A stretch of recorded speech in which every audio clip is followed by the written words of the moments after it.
Hello everyone and welcome to the British Boxing Blog podcast with me, Stephen. And me, Andrew. Nice to be here again. Sorry again, it's took us a while to record another one, but we are really going to try and make an effort to do them weekly or at least fortnightly, but we're trying. And we just thought this week's a good week to do one. We've had Matchroom up our neck of the woods the past week or so, culminating in Ritson Patera on Saturday night. So we thought we got a bit to get off the chest with regards to that. So here we are. So yeah, good to be here. Yeah, it's a fair bit to reflect on. I think this week we've had a busy week. I know. Obviously we've tried to get the most of the press events the way in and what have you, and then obviously the show itself this weekend. It's should be a bumper edition, even though it's seems like the latest comeback. I'm trying to think of a boxer who's had loads of aborted comeback attempts, but that's what it seems like with the podcast. But no, it's quite nice because we put out a tweet a couple of weeks ago when we were going to do one, just saying, we're doing one. Has anyone got any questions? I guess some questions will be a bit out of date now, but we did get a lot of responses, which I'm glad because it means people are actually listening to us, and people have always been quite complimentary about the podcast. So even though we must frustrate people with our absence, it's still good to know that people give a shit. It is, yeah. I'm just trying to judge what quality this is going to be like. You were crackling a little bit there, but we'll see how we get on anyway. Right, okay. I think I want to start with the main event because I want to get it out of the way. I don't want to talk about it any longer than I have to. Absolutely gutted. Obviously, we were, for those that don't know, we were sitting watching it, and one of our mates was in the VIP bit with all the seats ringside, and ended up 2 rows behind her. Sat next to Adam Booth, so we were talking to him about it, and then we were asking Adam Booth about Lewis Ritson Patera here, if anyone's not aware of what we're on about. And there was just a point in the fight you turned to me and you were like imagine he loses this, and even at that point I was like, nah, he's not going to he'll pull it around and that, and obviously it just didn't. From our point of view, from a Lewis Ritson point of view, again, just absolutely gutted. It wasn't the best Lewis Ritson by any means. It wasn't probably the worst we've seen him, I think. But then you've got to give credit to Patera for that as well. No, I definitely have. As you say, credit to Patera. He boxed a really good fight. He was. I guess it was sort of the blueprint to beat a fighter like Lewis Ritson, and he did. He boxed really well. But yeah, I mentioned in my review of the whole event and the main event and stuff. We talked about this before, and obviously, I think we're not as culpable as anyone, but obviously we played our part in Ritson getting the hype and stuff, and we've always tried to do it with a bit of a level head and keeping any bias and sort of hopefulness out of it. We've always acknowledged that he does possibly have a few flaws and limitations. I think what I'd said was it was going to take someone who could take his power, who could box and move a lot, to really pose him some problems. And to be honest, although that's Patera's style, I didn't envisage him being the one to cause him that many problems. I thought, okay, European levels, it's a step up, but I'm not going to say for 1 minute I've predicted anything other than a Ritson win. I thought we'd get to world level before, being not necessarily found out, but being troubled as he was. I think I personally haven't seen Patera box once against Masha Dodd, and even though I thought he did enough to win that fight, I didn't think he was going to be able to keep Ritson off him for that long and for 12 rounds. And to be honest, it wasn't even a case of that. He wasn't having to work particularly hard to keep Lewis off him. He boxed well, he was in and out, he was nice and sharp. And I think the one thing that surprised me most about it was just how much damage Patera inflicted. He's not a known puncher, but obviously when you've got a bit of speed and whipped one into the body that I'm sure we'll talk about in a bit more detail, he was snapping Lewis's head back with uppercuts, and he looked like an absolute class act. No, he did. He boxed such a lovely fight. He did. He boxed really well. Just the Lewis, it was going nicely for Lewis the first few rounds. It was all looking good, and then I think Lewis alluded to it that there was a body shot that really hurt him in the fifth, and he said he just couldn't recover from that. His words were that he was pissing blood all night, the Saturday night, and it looks like he just completely floored him, that body shot, and and it's just such a shame. And to his credit, he stayed on his feet throughout. He got through the 12 rounds. It was a brave effort, and the right man did win for us. And as you said, where's biased really is the comfort for Lewis, but he couldn't argue with the Patera decision at all. I don't think anyone in there could really. A friend of ours was saying, "Oh, yeah, there was a lot of close rounds," and there was at times, but he just felt the more quality output was coming from Patera. But I guess we have hyped him. Well, not hyped him, but since we started this, he's always one of the leading lights up here. And he's prevailed, fantastically well, and I guess we've developed a bit of a friendship with Lewis since we started this, and obviously we support the region's boxers as much as we can, but it's a defeat. It's not a shattering defeat as such. It was, you see a lot of hindsight stuff on Twitter. Oh, he needs a new coach. Oh, he should go with Dave Caldwell. Oh, he'll only get so far with this setup. Oh, he's one-dimensional. It's like, oh, calm down. A lot of knee-jerk reactions straight after it. Oh, there always is, and that's one of the points I was going to mention. He should move up.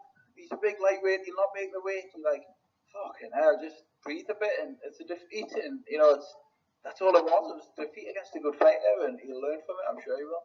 That's the thing, like, as I say, that you talked about, you said being flawed there, and then obviously you said, like, not literally, he stayed on his feet for the 12 rounds, and, like, it's obviously taken him a good few rounds to recover from that body shot, and I think in that time, Patera's built up a bit of momentum, got a lot of confidence, and gone on and sort of took over the fight a bit. I mean, one of the things that we sort of know Lewis for, he delivered some wicked body shots in his time. But from a technical point of view, Patera did really well in avoiding any sort of significant punishment coming from Lewis. There were a few times he had him sort of backed up the ropes, but then Patera was out of danger quite quickly. I mentioned to you he was predominantly trying to circle off to the left, which meant Lewis's left of the body wasn't available as often as he would have wanted. Obviously, if Patera is moving into that shot, it's going to have a lot more impact than managing to get away from it. No, I totally agree. But with the knee-jerk reactions, honestly, there was a couple I saw, and I was trying to proverbially bite my lip on Twitter and not wade into every criticism of him. But one of them was saying, "Oh well, I think it was bizarre. It was defending that Yard, Anthony Yard, for example, was getting his sort of record padded and having these easier fights, and he was like, this is what happens when you push a fighter too early." But just what you said there, hindsight, no one in the build-up was saying that this was too early for him. He'd absolutely annihilated most of the competition at British level. I don't even think after the fight it was really No, there was a few bits, but yeah, not generally from anyone in the know or whatever. But it's not like he's sort of was at British level and then got pushed into a world title fight against someone. Well, that's it. He wasn't fed the lines. Generally speaking, when you win the British outright, European title is that next step up. Yeah, agree. And obviously, they would have rather maybe got a few rounds in and stuff, but then you can't have it both ways. Those early finishes were what basically got him with Matchroom in the first place. Obviously, especially the Barrett thing. He was quoted as saying that if Ritson had gone the 12 rounds and looked laboured and still beaten Barrett, there wouldn't have been anywhere near the excitement, and Matchroom probably wouldn't have offered him the contract there and then they did on the Monday. I totally agree. See, again, you can't have it both ways. That style, the one dimension of his, has obviously been so successful recently. That's the bit that annoyed me a little bit. You can see why they would have gone into that fight thinking that was going to be enough. Obviously, we spoke to Lewis last week, and he said basically everyone knows what his tactic's going to be. He's going to have his nice tight high guard. He's going to walk him down and hopefully pressure him out there. And to be fair, he started off well doing it, boxing behind the jab. And as you say, if he's been hurt by that by Patera in the fifth or whenever it was, you could see sort of from that point on he struggled. He was a lot slower than he was. His shots didn't have the same snap to them. And as I say, Patera built up a bit of a head of steam and obviously finished really well. Well, I think he said in his interview after the fight, he said he didn't listen to the game plan from Fannin. So maybe that was the case with Lewis. doing what he thinks knows, going to his jab, going to the body punches and stuff. Maybe Fannin did want a bit, a bit more boxing. But like you say there, though, you made a good point there. That's probably the one thing that's annoyed me a bit this week is how many times I've heard the phrase one-dimensional, and it's just like, maybe he was in a way, and he could have boxed better, but at the same time, that was the whole Geordie Golovkin shtick, that came from Eddie Hearn, I guess. Those stalking people around the ring, high guard, jab, body punches, So when it worked, no one was calling him one-dimensional. They were calling him a monster and an animal and a machine. But when it doesn't work, you look laboured, he's slow, and you're like, you sort of beating him with the stick that you praised him with. Do you get what I mean? Yeah, definitely. And to be honest, though, as well, I don't think against Patera he particularly did cut the ring off well. And it's nothing I won't say to him when we see him, but he was obviously badly affected or whatever. But sort of no excuses. Like he's been caught with a shot. That's obviously boxing. It's not. It's like the Kell Brook thing when it's like, oh, he was doing so well, his eyes went. Well, no, Golovkin's absolutely battered him. So you've got to give Patera credit for almost knocking the fight out of Lewis for a bit. But I think that's it. He wasn't, as I say, he wasn't cutting the ring off. He was sort of marching up to where Patera was and then looking to unload. He wasn't really punching on his way in a bit, and I think that made it a bit easier for Patera than probably he expected. But as I say, from his point of view, it was almost a punch-perfect fight. I think that was sort of the thing with Lewis. Even if you think back to the Highland fights and the Cardle fight, that he was almost willing to take whatever they had to land shots of his own because he had the better shots. So he said about Cardle, he was like, I took Cardle shots early. He might have looked a bit hairy on TV in that first round, but he says, I took them and they weren't bad, they weren't bothering us, so I thought, right, here we go. And I think the thing that'll probably alarm him maybe slightly is that Patera shots did bother him, whereas maybe Highlands and Cardles, etc. haven't. And also the shots that he was flattening people, Murray, Barrett, Cardle, Highland with, sort of Patera took the shots. So I think that's maybe, it's that twofold sort of plan of, Patera's shots hopefully not bothering him and then flooring him. He'll take a punch to land a few, and it sort of hasn't worked on this occasion. The punches that came back, he admitted himself that they did bother him, and unfortunately this time his big shots just didn't seem to trouble Patera as much as they troubled the British lads, and which is. I don't think he got those. He didn't get those shots off though. And again, it's not an excuse. It's credit to Patera. Patera wasn't standing trading with him, like you said there. The Highland and Cardle, not so much Barrett, a little bit, but the Joe Murray, they stood and traded with Lewis. They basically dug their feet in and were there to be hit, whereas Patera wasn't for most of the fight. So anything he did get landed, like Lewis did land with, it wasn't landing flush, he wasn't there, and then obviously, let's say the sharpness went out of it, and he did look very laboured, especially, I can't remember which round it was, but there was a couple of rounds where Lewis spent a bit of time on the ropes, and it wasn't that he was getting pinned back, it was just that he sort of sank back a bit and looked happy to try and get a bit of a breather and then go again. Hello? Yeah, I'm still here. Yeah, good. No, I think it'll be a good lesson for him. He'll learn more in that fight than he probably has done the rest of his career to this point. Do you know what I mean? Of course, it's like we can spout all these cliches, but you know what I mean? They are commonly said in boxing for a reason. Obviously, as I say, he's gone 12 rounds at a higher level than he's been in the rest of his career. Going away from the sort of performance level, like how and looking at the bouncing back level, what do you expect going forward now from Lewis? What do you think the plan will be? Well, I saw on Twitter Tommy Coyle's already called him out, and obviously that one was mooted a bit beforehand. It would have been for the British and Commonwealth, but Coyle's vacated that. I think is it Cardle and Cordina are fighting for that one in a few weeks. I believe that's true. So you've got the winner of that one. I mean, obviously the way Cordina's going there, they're going to push him highly. So I don't think that will be particularly likely. Scotty Cardle was on TalkSport saying if he wins that, he'd definitely give Ritson the rematch and obviously have the Commonwealth and British. So that could be an option. I think it wouldn't be a big surprise to see Ritson have a little bit of time off, because his schedule the last year or so has been absolutely manic. Like, even since signing with Matchroom, so obviously he had those 3 defences. He had the tune-up in Birmingham a few weeks before this one. Yeah. I don't think we'll see him again until the new year. Then it'll be a case of maybe a couple of softer touches on some of the, like, either American or like elsewhere here. You do have to take a step back, I think, to go forward again. You've seen it with Matchroom. They are good at doing that at times. You know, he will probably fight a couple of softer touches, like you say, before going back in against maybe, you know, the Tommy Coyle is the easiest fight out there to make. I guess Tommy wants it. Lewis would take Tommy in a heartbeat. They're both Matchroom fighters. I think there'd be a lot more interest, like, in terms of from a neutral's perspective now as well, because obviously we've seen like Ritson looking human. We've seen him being troubled, and then like Tommy Coyle got a lot more power at lightweight than Patera has on paper. And they're both likeable fellas. It just adds a bit of intrigue to it, I think. Whereas obviously, if that had been made instead of the Patera one, you'd have been fancying Lewis heavily to get them like the stoppage pretty early, I think.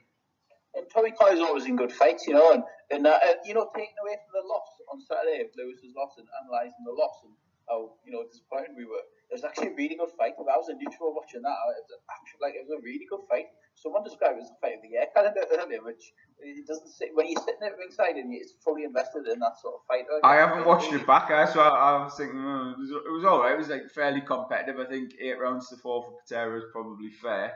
Yeah. Anything less than that, you know, 7 rounds to 5, maybe a bit close.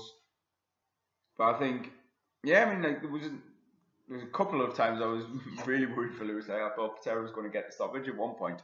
There was times where we were right next to Patera's corner at ringside, and you were like, he's breathing heavy here. He could be done here. There was one round in particular, like he really did. He looked slow, and you thought, I think it was about the 9th, and then you thought, oh, Lewis he's getting back into this. He's going to finish strong, and then he just sort of took that round off, and then Patera like regrouped a bit. I think even Ritson's corner insinuated that to him. From what I've heard, I haven't watched the back either yet, but you know, apparently they were saying, you know, he's tiring here. You can get him here, but Patera suddenly just kept coming out, and he finished the fight really strongly. Was it like the first or second round, and they were like wafting the towel in front of him and stuff, and you were like, oh god, like he's struggling already, and then obviously just like maintained the pace he was going at. No, that's it. It's you know, you've got to remember how young Lewis is as well. I think 25. He's had this incredible rise, like you alluded to earlier. That okay to put the brakes on maybe, but I guess it'll get to a point where you think, okay, it's done. You have to maybe look at it like a blessing, I guess. You know, it's derailed the hype train. The hype train was in danger of getting out of control, and you know, he's with the best in the business at creating hype. So maybe he's not the Geordie Golovkin that we all wanted him to be, and you know, and it was getting a bit silly. You know, you'd see people online talking about Linares and Mikey Garcia and all this, and even Luke Campbell, and you just like calm down, you know. Yeah, I mean that was like a bit far fetched anyway, but especially now it looks ridiculous, like quite frankly ridiculous, doesn't it? But again, like it's similar with what we were saying about his style, like how successful that was in like the British fights. You can't then like have that both ways. So obviously, without that Matchroom hype train and Eddie Hearn giving it the big in, you wouldn't sell out the arena and wouldn't have like the Northeast sort of really getting behind him. No, that's a good point. And very rarely are you know what I mean? Like boxers are going to lose. Very rarely are you going to get someone who's giving it the big licks and then goes through the whole career undefeated, like a la Mayweather. It doesn't happen. There's no shame in the loss, you know. It is what it is, and he'll be back. And we know for a fact he's got a good team around him, and you know all this talk about new coaches and all this, and it's just a bit daft from my point of view. He'll be back. He's done himself proud. It was a gallant effort, a brave effort, and you know he'll come back next year and he'll slowly rebuild and take stock and stuff, and that's all he can do. And hopefully there'll be many more nights up here at the arena, because the night itself, atmosphere-wise, and it was just amazing. It was absolutely class, you know. Okay, we didn't get the result we wanted, but still a great night nonetheless, you know. Yeah, definitely. I mean, like, European title fight, Newcastle, quality. But then, as well, like obviously this week on Twitter, like since I posted out a question, and it got us thinking, because I was just sitting thinking, like, wondering yesterday, I think, well, you know, he's lost this European title. Like, wonder how many fighters like lose a European title shot and then obviously go on to fighting for a world title. Because, like, off the top of my head, there was a few who won a European and then obviously bridged that gap and worked their way up to world level. But I thought losing it, like, who is there? And in my head, I thought, oh, like, I was like, well, Frankie Gavin against Leonard Bundu. He lost, like, obviously thinking of an Italian again. So he lost to Bundu and then obviously managed to get the fight with Brook. And I was like, oh, he must be the most recent one. So I was like, I had a little look and for a few others. And I thought, right, I'm going to put this out as a little informal quiz question. And honestly, the amount of answers I got was ridiculous. Oh, it's unbelievable. Like, Stewie Hall, Lee Haskins, Chisora, and then the most recent one was actually Eubank Jr., who I hadn't even thought about. So it's like, it's unbelievable. There's actually like a real sort of, I don't know, like pathway that fighters that have rebounded from losing a European title, rebuilt, and then still gone on to challenge for a world title. So it's like, as you say, he's Lewis Ritson's only 25. Like, he's got a good team around him. There's no reason, especially with Matchroom, who got people title shots off the back of less, like that he still can't go on and challenge. Well, that's it. You know, you look at the Luke Campbell defeat to Mendy. That's an example. A lot of people beat. I know it wasn't a European title, but it was it's that sort of level, wasn't it? International, whatever it was, silver or whatever. But you know, he's a similar type of fighter. Mendy was that European sort of level fighter. Then, you know, fringe level we'll call him. But again, and Luke Campbell bounced back terrifically from that, and he's beat him again. You know, he's fought Linares and stuff. So you know, and he deservedly got beat that night as well. So if you want to, you know, another good example, then if someone losing and then bouncing back at a similar, you know, level to where Lewis lost, then that's one as well. Yeah, exactly. Like there's countless fighters have obviously lost fights at a lower level and then, what are you doing? And then learned from it. And gone on I mean, look at like Crawler. I think by the time he fought for a world title, he'd lost like 3 or 4 fights. Exactly. Look how many fights Ricky Burns has lost, you know, now, and people like him and had very stellar careers as well. So there's no shame in losing fights, you know, and he's young enough and good enough to bounce back. And you know, I don't think the immediate rematch is something that'll be looked at all. But you know, maybe further down the line, he could get back to that level. Certainly. Yeah, I agree. Unfortunately for the Northeast, Lewis wasn't the only Northeast fighter to have lost on Saturday night. There were a couple of others, obviously the main one being Chief Support Glenn Foote against Robbie Davis Jr. Any complaints or arguments for that one? Nah, nothing. It was a brave effort from Glenn. Very good effort, you know, and he just couldn't. The more quality was with Davis, really. I guess early on Glenn started well, like we said, a bit similar to Lewis, but I think after a while Davis sort of telegraphed him, and you know the quality boxing, I guess, was coming from Davis. I spoke to Dave Binns yesterday, and he said he was immensely proud of Glenn's effort. He says, you know, it might sound daft, but Glenn was sort of inches away, if that, to land a punch that could change the fight. But fortunately for Glenn, he just never got that big shot off like he did against Leather and Easton and people like that. He just couldn't quite bridge that gap to Davis and get that big shot off. But no, Robbie was the totally deserved winner. But you know, credit to both men. It was a good fight. We like both of them, but no arguments with the winner of that one at all. No, I mean the scores were all fairly wide. I think I had it like 117 to Davis, 3 rounds to Glenn possibly. Obviously, I think one judge had 2, one judge only gave Glenn 1 round, and it was one of those where there wasn't necessarily a lot of the rounds, but just what you said there, reiterating that, like the cleaner work was definitely coming from Davis. I think by halfway in the fight, maybe even a little bit before, he just sort of sussed Glenn a little bit and timed him and was managing to avoid the big right hand, as you were saying. But he was catching him coming in, he was tagging him on the way back out as well. And I think with Glenn's style, especially against the southpaw, that Davis he switched a little bit, but he was predominantly fighting out southpaw. It did get a bit messy in there. Both men were cut. There were sort of punches around the back of the head. Robbie said to us that like Glenn was talking him the whole way through, trying to pull his shorts down and stuff. And you just think, like, as tidy as a boxer as you want to be, you've got to be prepared to grit that side of it out if you're in with Glenn Foot. And like Davis was cut very early on, and he didn't shirk away from that. I think lesser men probably would have, and it must be so easy to get really frustrated and lose your cool. But he just kept it for the full 12 rounds and boxed really well. And like as good as I am for Glenn, I'm just as pleased for Robbie, if that makes sense. No, I totally agree. Yeah, you're right. Yep, me too. Lovely man, and great to catch up with him during the fight week as well. I bet they've both got sore heads, probably even still now, but like definitely on Sunday morning they would have. No, you're right. He was good. He's such a good boxer as well. And whatever questions there was about him, maybe from that one defeat he had against the guy whose name I can't remember, but the foreign guy. He answered him on Saturday, like you said. He got cut early, and you thought, oh, he's not liking this. Maybe this is the right type of fight for Glenn. But as you said about no matter how good a boxer Robbie was, he also had that thing where he just, he could grit it out and bite down and just get on with it. And he boxed really well after that point, after the cut. It probably wasn't the type of fight he wanted or would have liked, but he showed incredible, resilience in there as well, and didn't, whatever Glenn tried to throw at him, and as you say, the little tricks that Glenn does, he answered them and fully deserved his win. And obviously, again, working way further down the cards, the other northeast fighter according to the bookies, suffered upset loss was Simon Vallily. Jesus Christ! I was waiting for your reaction to that. Oh Christ, we don't really dig out boxers on here, and I certainly wouldn't dig him out with his face because he's terrifying.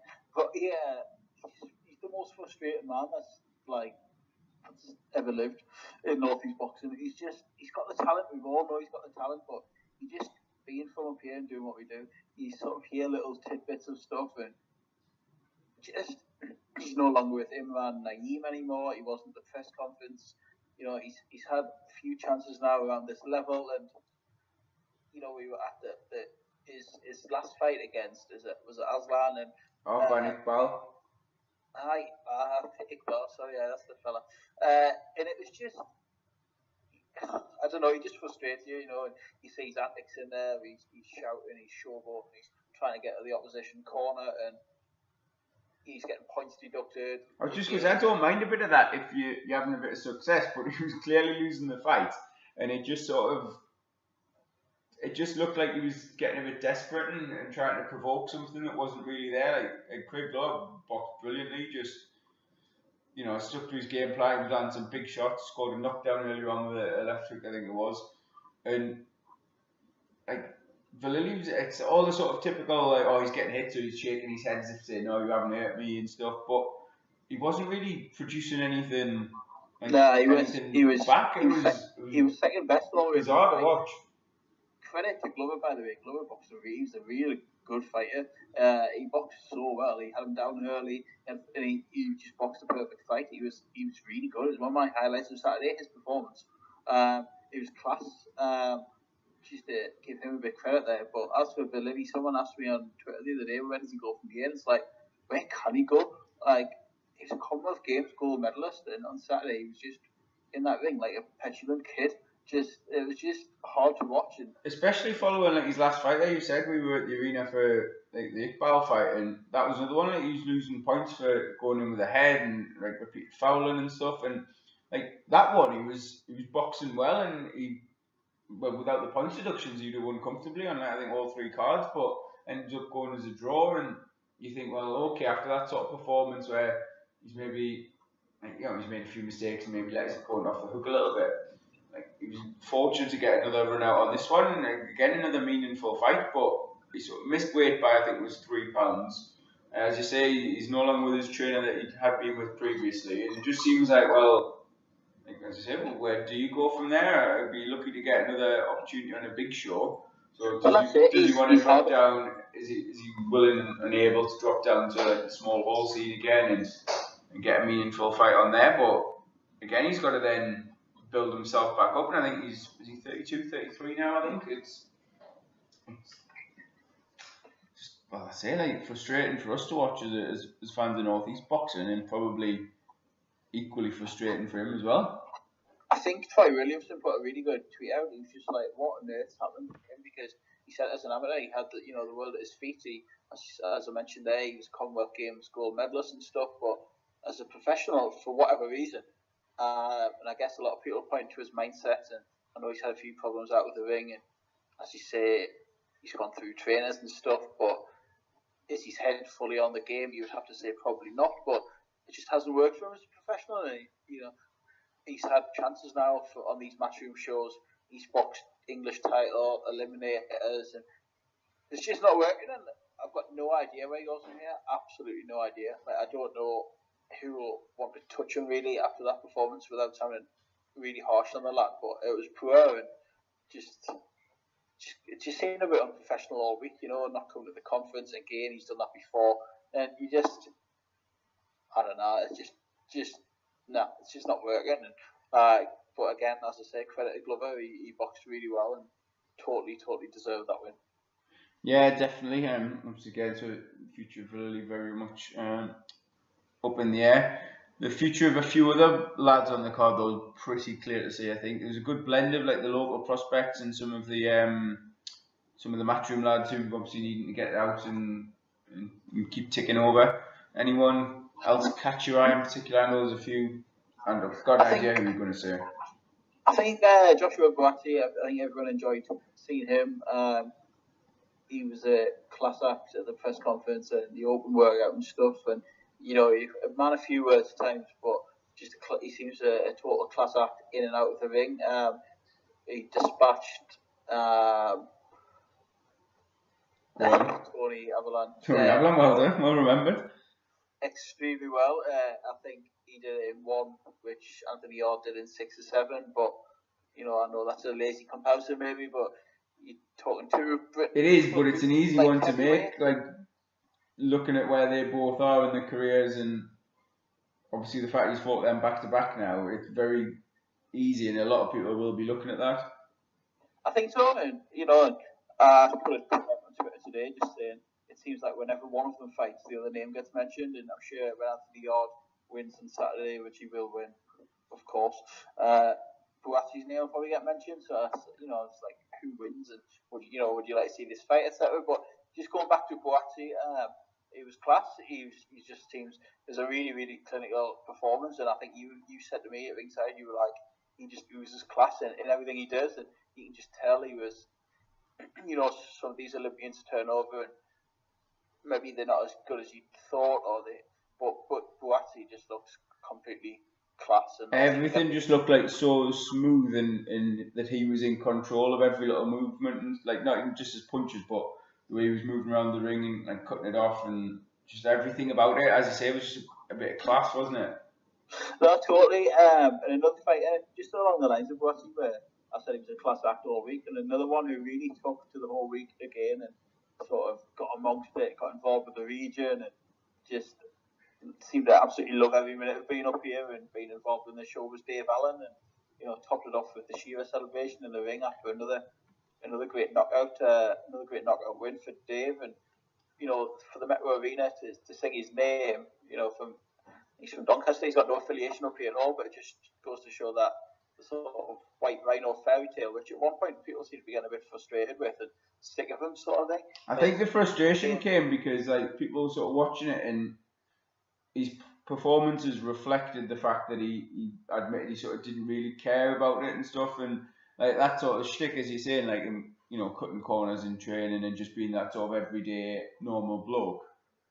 You then think, well, why am I paying money to watch this normal bloke if he's not even like doing particularly well? And it is a bit fickle, I suppose. But like you mentioned there, his little celebration and stuff afterwards, and sort of how good a form he was in before the fight.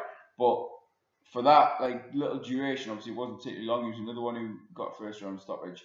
Like for that duration, he was all business, and it was like taking aside the sort of almost sideshow. Like you just look at that performance, and from a boxing perspective, it was a really really good performance. Obviously, he did what he had to do.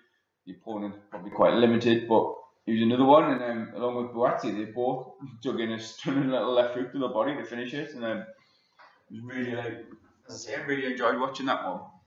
I think, as you say with David, it follows on from the Nick Webb one. I think that's where people sort of fell in love with the Rhino again, and as he got that ovation at the O2 when he was close to tears, and it's following on from there, and he's saying all the right things again. At the minute he's back, he wants to knock people out. That's it. I think you can see, like, it's all very well saying it, but you can see that shift of mentality in his last couple of performances. Obviously, he's won them both by knockout, and you're just thinking, okay, he means a bit of business now. He's got that almost nastiness that boxers need. Yeah, no, totally. And it was I was really pleased with him. Again, and let's hope he kicks on from here. He said he probably looks like he's going to fight again in December now, which probably won't be the Lucas Brown fight, but it'll be interesting to see where he goes and how the level of opposition is from this point going forward with Dave. Maybe it'll be another similar opponent on Saturday and he'll get a bigger fight early next year. I don't know, but it'll be interesting to see just where he does go from here. Yeah, there's been a couple of rumours that David Price is trying to get in with Lucas Brown. I did see that as well. I put interesting to see how that one goes. You could have a bit of a trilogy between those two, I guess. Should be good fun. Just going back to Boazzi a minute there, I was surprised at the end to see like Jose Burton out there getting in amongst that as well, because obviously he was on the card. He scored a stunning finish of a limited opponent, but then it seemed obviously with those two both being under the Matchroom umbrella that was potentially going to be happening. I thought, well, it's interesting because like Burton, I know he's sort of been at British level and lost to Buglioni, but like he's had over 20 fights now, and you think, well, is he going to be particularly happy? I think it was no kicking around there. Huh? I'm saying, like, is he going to be particularly happy kicking around that sort of level, like going in with a 8-0 prospect or 7-0, whatever it is now? Maybe not, but I think there was no coincidence, like you said, that he got brought into Boazzi's post-fight interview. Sky and Matchroom don't do that for no reason at all. Do you know what I mean? No, that's what I mean. It was quite like it wasn't a matchup I particularly thought about, and then suddenly it's like there, and you're thinking, oh well, it could make sense. Suddenly it does make sense when you think about it. It's an easy fight to make again for Matchroom. It'll give a true barometer of where Boazzi is at against a solid British level opponent in Jose Burton, who Jose probably ranks himself as being better than British level, to be honest. But that's what I mean, though. Like it almost leaves him with nowhere to go if he loses to Boazzi. No, maybe not. But if Boazzi maybe is if he's as good as people think he is, and he's a future world champion, then I don't know. I know what you're saying, but maybe he's thinking he'd fight Buglioni again. That was a great fight. Maybe they'll get it back on at some point, Jose and Buglioni. I don't know, but it's an interesting one, and one that Jose said he'd certainly back himself to win. So let's just see what happens there. Yeah, but like I say, then we've talked a few fights there, but it seems there was a load of early stoppages. In addition to Burton, Boazzi, and Dave Allen, local lad Thomas Ward stopped his opponent. He's not known for his stoppages too much, but he stopped Tom Tran in the first round as well. Like from the first punch in that one, I was thinking this guy's chin's way up in the air. Yeah. And then again, it was a body shot that done it, but they all seem to be trying to outdo each other with the early stoppages. Well, that's it. Thomas was in a takeover fight, really. He's looking for. He's well ranked now with the governing bodies, and he's obviously trying to push for a world title, and he got through it. And like you say, he's not known for stoppages, but it was a bit of a brutal stoppage for Thomas, and against someone far lower than his usual, a lower caliber than himself, basically. But taking over, he got the win, and it's hopefully Thomas will bring a world title fight next year. Maybe hopefully to the region. If not, he'll have to go on the road, I guess. But that's definitely the route now Thomas has now taken since he vacated the British and then won the IBF European. And speaking to his team, you speak to Jaffers and Dave Garside and all that lot then, and Neil Fannin, then that's definitely the route they're going to try and put Thomas towards. Again, it was good to see him and nice to see him get another little stoppage challenge record because, as you say, he doesn't do too many. Yeah, I'm just trying to think who else was on the card. Obviously, Darren Ray was on after the main event. He got his first stoppage, kept it short and sweet, allowed us to go home. Another matchroom fighter that got a stoppage was Anthony Fowler against Gabor Gorbic, the Hungarian Squirrel, I believe his nickname was. Not still yet to find out why that was. But anyway, we looked at them in the ring before the fight and I said, this won't last long. And to Gorbic's credit, he took him fifth, and then before Fowler stopped him with a lovely shot. So. How do you rate Fowler? Because I know he gets a load of shit on social media, and I think out of all the matchroom prospects, he seems to be the one that people would take the most joy out of him losing. I think so. I think that's the case with him. He's it's probably because he's so active on social media and he bigs himself up so much, And I genuinely don't mind him. Like, I don't see what it is that winds people up so much. Like, fair play, he's, like, as you say, he's always on social media and stuff, but like, that is part of it now. Like, we give local boxers and like lower down the sort of ranked ones loads of credit for when they try and embrace social media and make it work for them. Obviously, yes, he's got probably PR companies and like a whole lot of more backing, but he's, to make the most out of his career, he's still got to do that and like engage his fans and whatever. I think he has got probably backers and stuff, but social media a lot of it's just all himself. He's just always on it, and he's always talking about his CBD oil and all this. He's quite funny actually. He's I think people just don't like him probably because of that, and probably because he talks about his achievements as well. He's like, he knows how good of an amateur he was, and he's like, well, I was, and this is what I am. But I think I don't think you'll truly judge Anthony Fowler until he steps up. I know he beat Craig O'Brien in his fight before this one, an unbeaten kid from Ireland, but I think I think Dave Caldwell put a tweet out the other day saying, right, that's it, that's the first chapter done now, that's the learning fight's done, and it's time to step up now. And I think it'll be interesting to see how far he can go.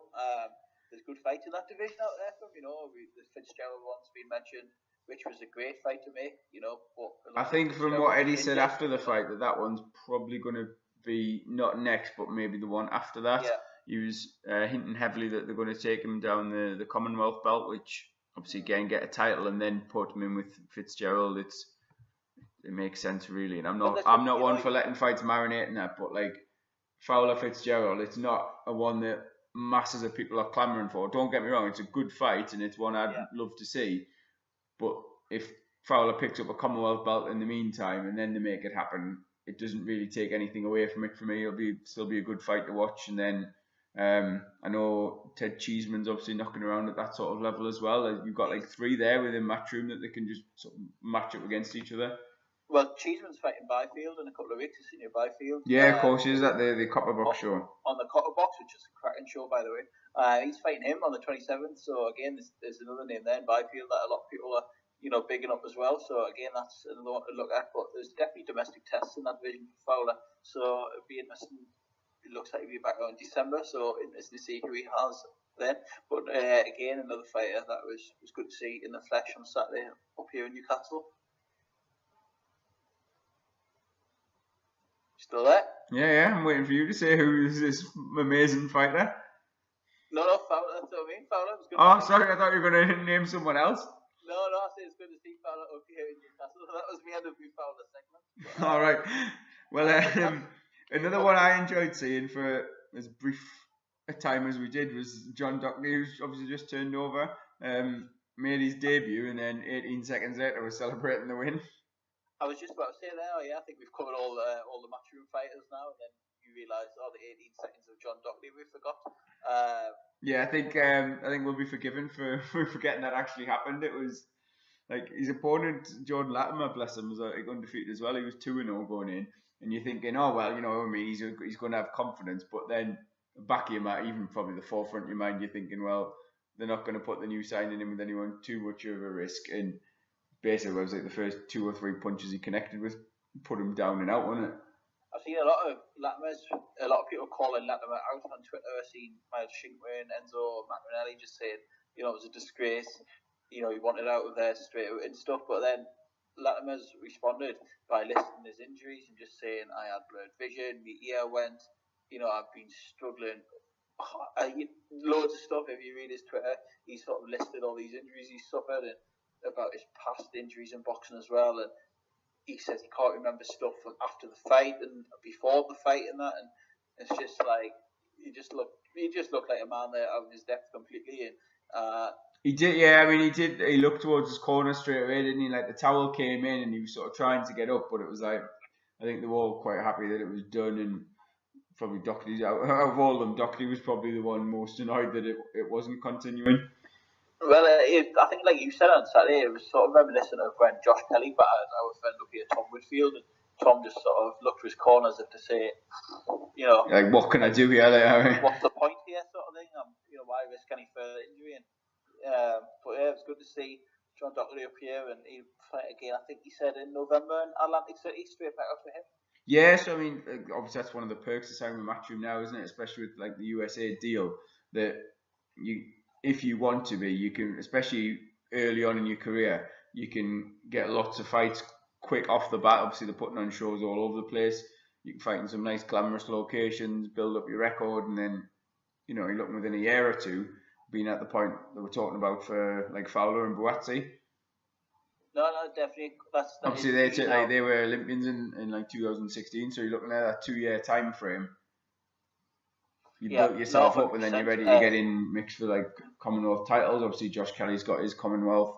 Isaac Chamberlain conqueror. Lawrence Okoli, he's gone on to like domestic belts, and Cordina. There's that clear, Cordina as well. We mentioned earlier. There's that clear map, that like route that you sign with Matchroom, and that's what you're going to do.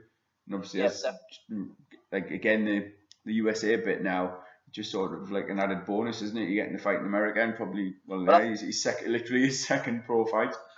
But you mentioned the USA bit, and then obviously the last DAZN show you had Callum Johnson and Gavin McDonald coming up short on world title shots. Then the USA show this week, you've got Scott Quiggs over there, Kid Galahad's on it over there, Tommy Coyle's fighting in Boston this week. I think there's 4, UK-based fighters again on that show, and it's an amazing opportunity, like you said Saturday now, for some of our lads who've never had that chance before, like Tommy Coyle's talking about it's been his dream, to fight in America, and he's getting to do that on Saturday now because of this partnership. So, been his lifelong dream since Matchroom signed a deal in the USA. Well, that's it. Get me out of Boston. Says the cynic in me, but yeah. Quick's still going, and all these guys on it as well. So obviously Billy Joe Saunders should have been, but isn't. So it is good, and it presents opportunities for these people. So it's interesting to see how that keeps progressing as well. Yeah, I think we've just about summed up the card. There's a few more to mention. Chad Ellis and Terry Wilkinson both picked up points wins. Apart from the main event, they were the only. Lawrence Swecki as well. They picked up points wins. Apart from the main events, they were the only fights to go the distance.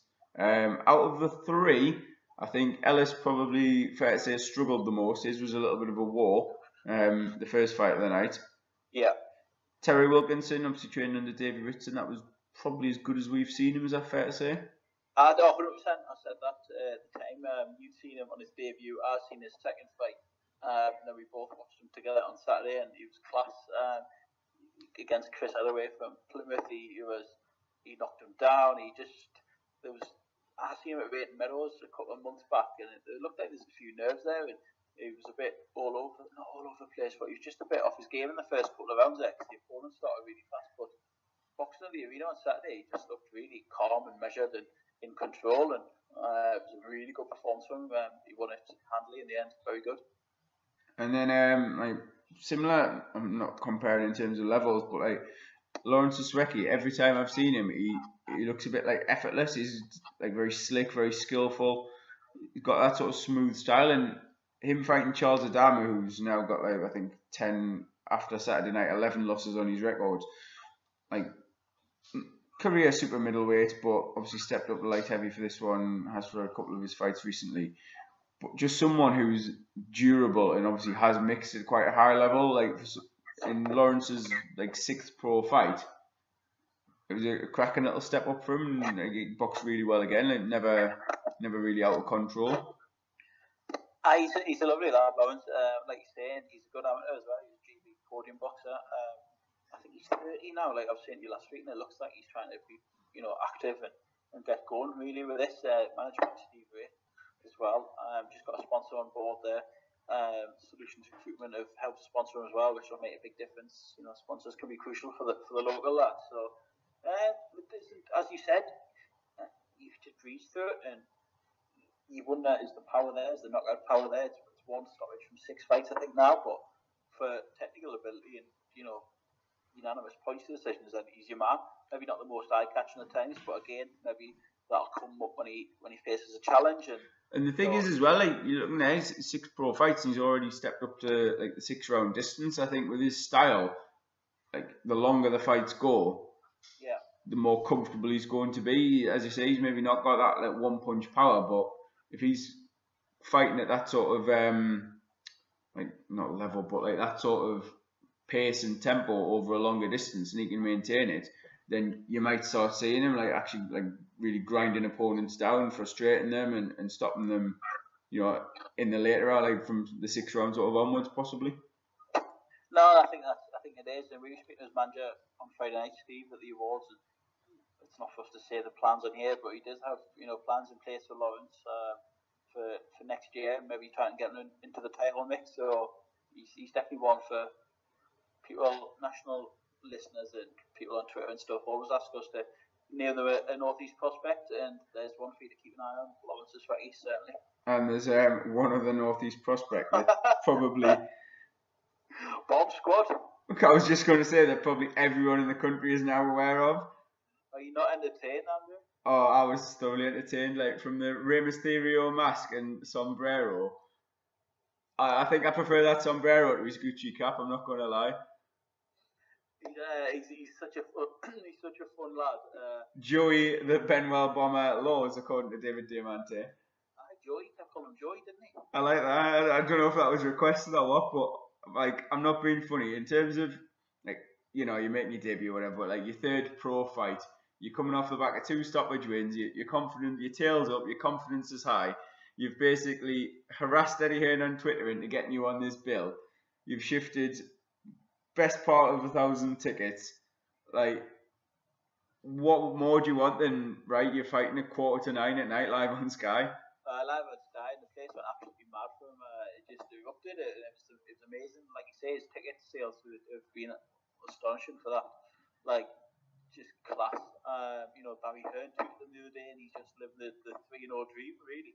There'll be not many prospects in the country that can match that ticket sales and creating that much fuss around you. All self-made, all done by him. You talk about using social media and using your profile to expand yourself, and he's perfect for that. He's got the whole of Benwell behind him, it seems. They turn out at the press conferences and sing his name, and he gets introduced at press conferences and the room erupts into a song, and it's quite incredible, really. He's done all himself. He's caught this Bomb Squad moniker, which I know Deontay Wilder uses, but he uses himself.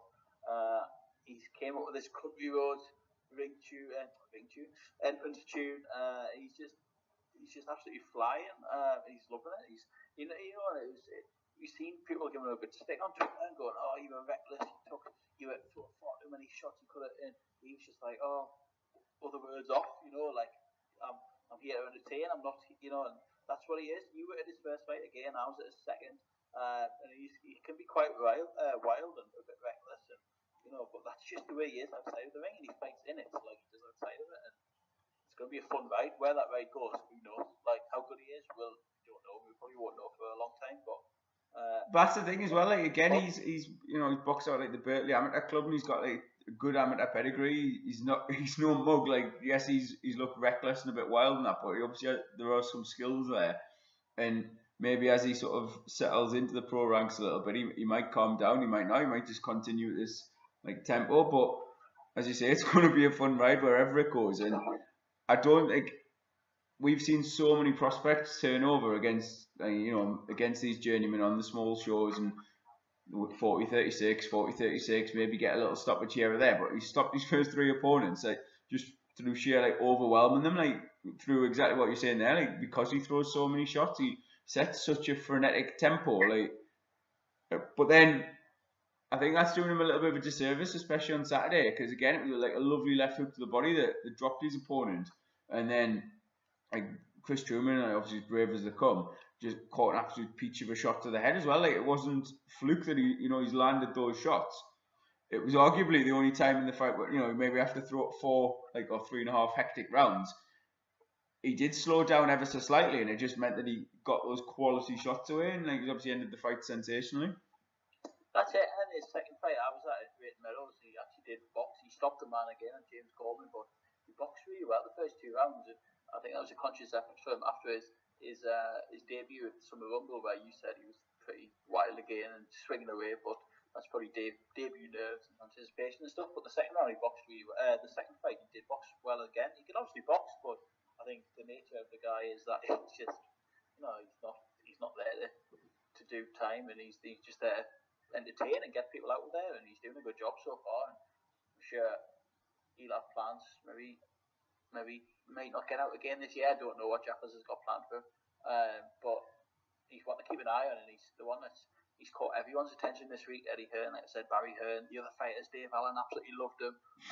Those two all week, man, literally in each other's arms and that. No, they're brilliant, and he's loved every minute. Joe, and when you read up about his story and the way he was born at like 1 pound of weight or something, and he's just a fighter, and and he doesn't speak. He has some like speech difficulties, but he's because of the way he was born and he's stuff like that. He sort of still shows that he's been through a lot, and it shows. And but press conferences and stuff, he was nervous to begin with, but once he gets going, he's class, and we enjoy interviewing him as well. He's a nice lad, good lad. Really pleased for him. He deserves everything that he's got. And it's like overall, I think even like with there was a couple of disappointing results that we've obviously discussed in great length there. It was a fantastic night, and it was really, we've banged on for ages about wanting the big nights back in Newcastle and stuff, and like that was one of them. And it might be a little bit longer now until the next one, but I think there was enough on that card to convince like Matchroom and obviously any other big promoters that there's definitely some sort of untapped well of like talent and the opportunity to have a successful night of boxing in Newcastle again. No, there is, and even from a next gen point of view, maybe there is as well. You get basic card around Joe Laws, Sweaty, Wilkinson, people like that on the undercard with a couple of the Matchroom sort of prospects. There's definitely ways to come back up here as well, without just waiting for the big arena show as well. But I'm sure Lewis will have plenty more nights up here as well, but maybe not as quick as we'd hope. But I'm sure he'll be back, and I'm sure there'll be more nights definitely at the arena. I think forgetting the result of the Ritson fight, but taking into account everything, the atmosphere was special, and you couldn't help but be a bit moved by it, especially us and being from up here. And it was class, and people commented it all over social media how good the atmosphere was and how special the whole week was, really. Yeah, and I think from our point of view, a big part of the week was the North East Boxing Awards that we had the pleasure of hosting on Friday night. Most definitely, yeah. Like you're saying there about sort of from like being up here and being like touched by the atmosphere on Saturday, but generally the support that we've received on over the last 3 years really, but culminating I think in the awards on Friday, it's special. It is like, without getting all weepy and sentimental. We are like genuinely sort of touched, and I don't want to go down the Anthony Joshua route, but like humbled by the the support and the rapport that we've built with various people across boxing. Just for people listening that maybe don't know, like you say, Friday was the North East Boxing Awards, and I totally forgot about it until you mentioned it there. So wrapped up on Saturday, but there was another great night in Antler Bar in Newcastle. It was the second year that we'd hosted it, I guess, inverted commas. Why are you inverting the commas? We hosted it twice. It's just our natural instinct, isn't it, to sort of play down the achievements a bit and a bit modest. But yeah, that was good. I enjoyed it.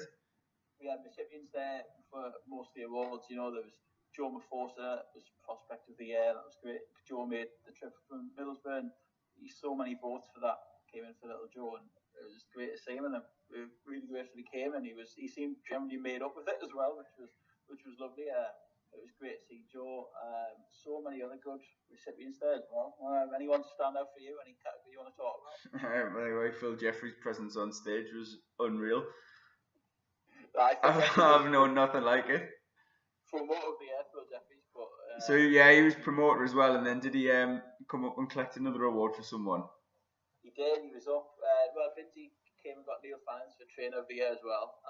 Oh, that was it. I had to get Jeffers back up for a picture. Yeah, like Dave Binns as well. Like obviously, again, was in Newcastle for the Glenfoot fight, but he picked up the Trainer of the Year award for Neil Fannin, who obviously has trained Lewis and worked with Thomas Ward as well. And Dave also got the Fight of the Year, which went to Glenfoot and Josh Leather. Yeah, he did late last year, the old North East Barnstormer, which I know we've covered in great detail.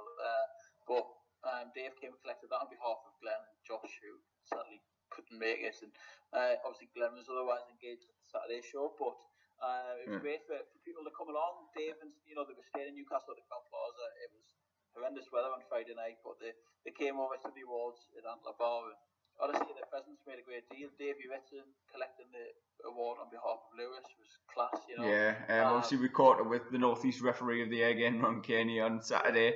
He was he unfortunately couldn't attend, but he was made generally sort of pleased to get the award, and obviously had a good bit crack, and said he appreciates what we're doing and all the rest of it. And again, it makes it a bit worthwhile. It's just nice to.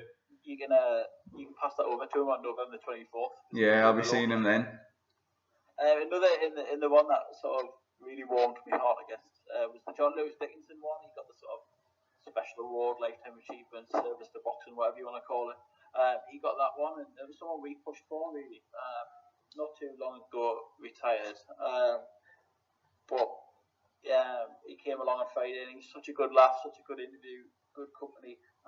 Just a great lad, and thoroughly deserved as well. Been a great servant to North East boxing as well. Yeah, thoroughly well deserved, and obviously he was on the table with the sponsor from Portland Consultants, Lee Barr. Again, obviously we thanked him on the night, but just extend that thanks again. Obviously without him and without Steve Wraith basically organising it and sorting it out and helping with it, the awards wouldn't have happened either year. But no, exactly. No, that's it. Totally. Lee Barr's been class and always supported us, as is his brother Gary, who runs MTK Newcastle these days, and Ronnie Rowe, and all of that gang of supportive and encouraged us loads. And same with John Lewis, he was there at last year's awards, and he was like, start doing some video interviews, will you? And this year he says, have you started? I says, of course I've started. I've got a YouTube channel. So he was quite made up to say that we're listening. Yeah, well, I caught him and said, obviously it was that time last year that he said, get on, get the videos and the YouTube and stuff. And then obviously we've tried to continue with the podcast where we can. We always were a bit wary of just looking like we were trying to copy IFL, and I'm still of the opinion anyone can rock up the presser with the phones, as we literally did last week. But we've got a camera, just buggered. Yeah, well, we're getting that sorted. But I think from our point of view, I don't think we'd be happy with necessarily just videoing it and being a snidey IFL, if you will. Personally, I enjoy the writing side of it. Obviously, watching the boxing at the shows rather than chasing. I'm honestly not slagging them off, because what they do, they are fantastic at it. It's totally transformed the coverage and the access that we have to boxing, really. But we've obviously got our website, which we're trying to do as a whole package sort of thing. We're just a one-stop shop. That's it, exactly. Social media. I forgot to tell you this. I bumped into John Lewis on Saturday. Did you? When I was going to the bar, the toilet, sorry. When I was going to get a Diet Coke, I bumped into him, and he was just walking the arena as I was walking out the doors, and he was killing himself laughing. I said, do you have a good night? And that he was pleased to see us again, and it was good to see him again on Saturday night, getting behind the North East fighters as well. There was a few others, a few of them there. Obviously, I saw who was it? I think maybe Luke Cope. There was a couple of the Cope brothers there. They'd post on Instagram and stuff. I've seen a few on social media, and it's just it brings the region together. But obviously, you've mentioned straight away looking ahead next month. There's Steve Wraith, and is it joint one with Jeffers? Yeah, joint with Jeffers. Yeah, sure. The Lancastrian Street. So we'll obviously discuss that in a bit more detail nearer the time. But some cracking Northeast matchups on that one. Some good fighters showcasing their skills as well. There is, and just to echo what you said there, Saturday was a great night, and great to see many names in the region. The McDonald's were up, Callum Johnson was doing a bit of work for TalkSport. Managed to have a chat with him before we went in. Absolute gent, by the way, Callum Johnson. Fantastic crack. Really enjoyed that little chat. Sitting getting a round by round sort of analysis, commentary, scorecard of Adam Booth during the written fight, like you mentioned earlier. He must have so much regretted, because I think it was after 2 rounds or something. You were like, oh, how did you score that one? And he like, fair play. He was obviously, willing enough to have a bit chat with us, and he was chatting to our mate for most of the fight. And I thought about 3 rounds later, like, you'd literally turned around after every round and said, how have you got that, Adam? How have you got that one? How are you scoring that? He didn't even speak so nice. He just gave me a look as if to say, it's not really going the way of your man here. But he was good. He was patient, and sitting next to one of our friends who had a few drinks as well. So he put up with him quite nicely as well. I think as well, you mentioned at the time, I don't know if I've said it, like, but honestly, that man's ability, Adam Booth, to zone out everything that was going on around and watch what was happening in the ring. Like, if he ever wants to pack in being a trainer, he should be a judge. like I find judging a fight particularly hard, like, especially when you're there, and especially, obviously, as I say, when we're heavily biased in favour of one. Like, we were watching it, and I think about 4 rounds in, we were just sort of nodding along, thinking, oh yeah, like, Lewis is winning this, no. And then it was only like a couple of rounds later, I think, like, Adam Booth was like, yeah, I've got Patera up by like a couple of rounds, and we were like, what? Like, oh god, like, and then you're watching it, and then suddenly, like, you see that pattern of the fight evolving in front of you and happening. Like you say, like you just said, a good point there, that he had sort of lively recording people on either side of him, getting really, shouting a lot of stuff during the fight, during the Glenfoot fight and during the Ritson fight as well. And he just blocked it all out, and you could just see he was totally in tune with the ring and what was happening, and just totally in the zone watching the fights. And it was great to speak to him, great to see him, top man. Anything else you want to add for this week, or do you want to come again, do another one next week, and look ahead to the Cotter Box show and reflect on Saturday's action this coming Saturday? You've got the BT Sports show, Anthony Yard, and as mentioned, you've got Matchroom in Boston as well. Yeah, I think